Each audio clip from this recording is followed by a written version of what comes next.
And if this wasn't enough, when the Pentagon was damaged in 9/11, they set a goal to have a completely new and improved Pentagon in December of 2012. So Codex Alimentarius goes into effect at the end of 2009, which gives it 3 years for the Codex regulations on food to create billions of preventable diseases and deaths. When citizens of every nation are dying of starvation and diseases and fear for their lives because of global warming and major catastrophes, they will do what the public has been proven to do in times of great peril. They will beg for their government to step in and do something. How are they going to get you to join the new economy? They're going to say, we have a solution. You see, one of the tricks of the Illuminati is they create a problem and then they provide the solution when you beg them to. And pray tell, what will the United Nations suggest when there's a global problem? They will demand a global government, a new world order, exactly as the Maya, Hopi, Kali Yuga, and many other pagan civilizations prophesized. By 2012, the Kyoto Treaty, Agenda 21, Codex Alimentarius, and the new Pentagon will be fully operational to enforce a new world order. And the new world religion is obvious. We will all worship the earth, Gaia, the mother goddess we saved from extinction from global warming. We will be told that to keep from repeating the mistakes that we made in the past, we must hold the earth in higher regard than humans, just as pagan traditions require. This is too obvious to ignore. It is right in front of our faces, and yet we still refuse to see it. I guarantee you that by 2012 there will be a World War III, but it will not be between nations. It will be us and them. They know this. Why do you think the UN is consistently trying to disarm the public and the nations? They don't want us to be capable of fighting back. The proof of this is in the film released by the UN called Armed to the Teeth, where it demonizes gun ownership. It is also shown in the Freedom from War policy put in place by JFK in 1961. President John Kennedy went to the United Nations September 1961, and he presented the United States program for general and complete disarmament in a peaceful world during a speech, and he said, this is the official program of the United States of America. It's a disarmament program. It calls for the United States to turn over its military to the United Nations. Now, let that sit for a second. It calls for the United States to turn over its military to the United Nations. The program ends by saying progressive controlled disarmament would proceed to a point where no state would have the military power to challenge the progressively strengthened UN peace force. The UN would have all military power. This policy outlines some pretty scary scenarios when you understand what it reads. It calls for the disbanding of all national armed forces and the prohibition of their reestablishment in any form whatsoever other than those required to preserve internal order and for contributions to a United Nations peace force. This clearly shows that the UN is calling for all military power to be under their control. Inspection and verification must establish both that nations carry out scheduled limitation or reductions and that they do not retain armed forces and armaments in excess of those permitted at any stage of the disarmament process. Strategic delivery vehicles will be reduced. Arms and armed forces will be reduced.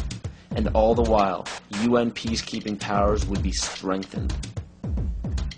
A UN Peace Observation Group would be available to investigate any situation which might constitute a threat to or a breach of the peace. Establishing of a permanent international peace force within the United Nations, and depending on the findings of an experts commission, a halt in the production of chemical, bacteriological, and radiological weapons, and a reduction of the existing stocks or their conversion to peaceful uses.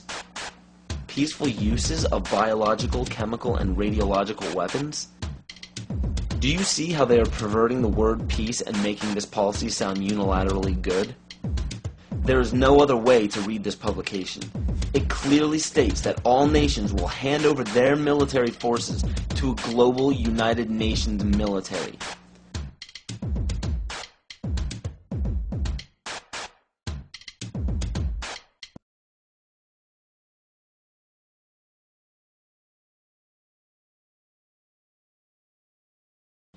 The U.S. population is currently around 300 million. The national debt is currently around 10 trillion. So the current debt, when divvied among the American people, comes out to approximately $33,000 and has been growing at a national rate of $1.46 billion a day since 2006. Now with electronic banking, wire transfers, and credit cards, people have less physical custody of their money. As of right now, the amount of money in circulation is not able to cover the national debt. This was carefully planned since the inception of the Federal Reserve Bank. And the next planned step by the elite is already in play.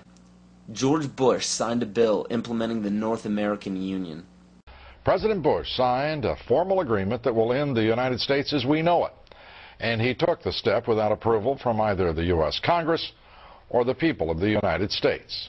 I think one thing people who are dollar-based need to focus on is the Amero. That's the one thing that nobody's talking about that I think is going to have a big impact on everybody's life in Canada, the U.S., and Mexico. The Amero is the proposed new currency for the North American community, which is being developed right now between Canada, the U.S., and Mexico to make a borderless community much like the EU, and the dollar, Canadian dollar, U.S. dollar, and the Mexican peso replaced by the Amero. You see, the domination of government by business is called fascism. And I'm kind of wondering how many people know what NAFTA is, the North American Free Trade Agreement.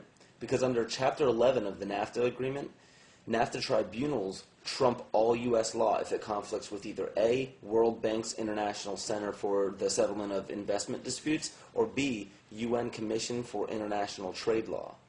Now, that sounds scary enough, but when you understand what that reads, it also gives the power to violate the First and Second Amendment, which is saying, bye-bye to the Constitution.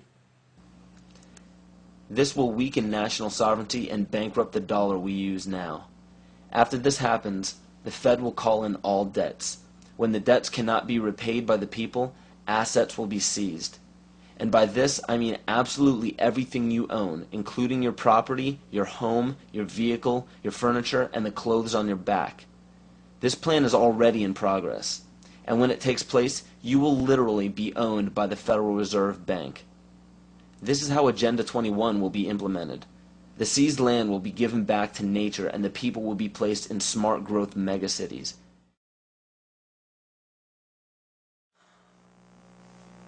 So what are we to do? There is an overabundance of information out there for anyone to see pertaining to why this situation seems so hopeless and out of our control. But in all honesty, there is even more information out there about how to protect ourselves. The only problem we face is that most people don't know how to apply this information to their own lives, and rarely anybody takes the time to spell it out for us. There are many great teachers out there. Teachers who have dedicated their lives to protecting the people who need protecting the most. The teacher has the most difficult role in our society because nobody likes attaining true knowledge. True knowledge encompasses all aspects of existence, good and bad. Most others do not. Hearing true knowledge upsets people because it implies that we were wrong at one point in our lives. And another character flaw is our desire to apply absolute truths to unstable foundations in our life. When we do so, we build a structure that we hope will define us best when we're reaching the end of our life on earth. So everything we think we are, everything we tell others we are, everything we base our life-changing decisions off of, is all depending on a foundation that could crumble at any moment. And because we've been told our entire lives that there are certain guidelines and mores we must follow to be a decent human being, we deny everything that may pose a threat to our unstable foundation. This is why we despise true teachers. We lump these teachers into the same category as terrorists, and the method for spotting these teachers and terrorists are just as flimsy and ridiculous as the methods used to spot witches.